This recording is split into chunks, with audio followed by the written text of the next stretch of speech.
এই গরমে আমার মুখের রুচি একদম কমে গেছে, কিছুই খাইতে পারি না, যে পরিমাণ গরম পড়ছে। আসসালামু আলাইকুম, সবার কি অবস্থা এই গরমে? জানি সবারই অনেক বেশি কষ্ট হচ্ছে, কিন্তু কিছু করার নাই। এইবার বাংলাদেশে অনেক বেশি গরম পড়ছে। মানুষের যারা বাহিরে কাজ করতে হয় তাদের তো নাজেহাল অবস্থা। আমার যেহেতু কিছু খেতে ভালো লাগতেছিল না, তাই ভাবলাম কি দিয়ে ভাত খাবো। চিন্তা করতে করতে ভাবলাম এত বেশি যেহেতু গরম, পেটও ঠান্ডা হবে, মাথাও ঠান্ডা হবে। এই কারণে আমি পান্তা ভাত তৈরি করে নিচ্ছিলাম, আর পান্তা ভাতের সাথে তো কিছু থাকতে হবে। তো আমি এখানে ভর্তা বানিয়ে নিচ্ছিলাম। আলু ভর্তাটা বানাতে যেহেতু সহজ আর সময়ও কম লাগে, তাই আমি আলু ভর্তাটাই বানিয়ে নিলাম এইদিকে।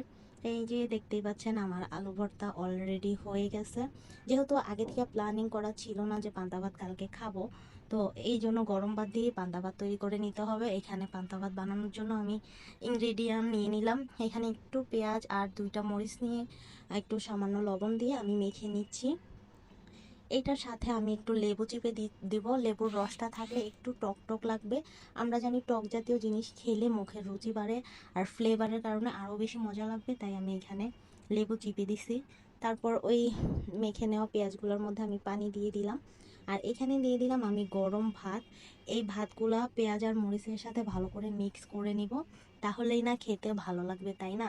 আর আমি পান্তা ভাত শুধু যদি আলু ভর্তা আর একটা কাঁচামরিচও হয়, আমি অনেক মজা করে খেয়ে ফেলতে পারি। আমার পান্তা ভাত অনেক বেশি পছন্দের, কিন্তু খাওয়া হয় না তেমন একটা। এটা হচ্ছে সময় সাপেক্ষের ব্যাপার, তো এই জন্য খাওয়া হয় না। তো আজকে এই গরমের কারণে খাওয়া হচ্ছে। তো এইখানে আমি নিয়ে নিলাম আলু ভর্তা, আর বাসায় ছিল ইলিশ মাছ। এটা হচ্ছে প্লাস পয়েন্ট, ইলিশ মাছ ছিল দেখে ভেজে নিছি, না হলে আমি একটা ডিম ভেজেও খেয়ে ফেলতে পারি পান্তা ভাত। তারপর নিয়ে নিলাম এক টুকরা লেবু আর দুইটা কাঁচা মরিচ।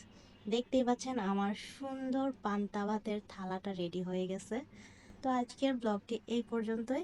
যদি ভালো লেগে থাকে লাইক কমেন্ট শেয়ার করবেন, আর সবাই আমার পেজটাতে একটু ফলো দিয়ে দিবেন।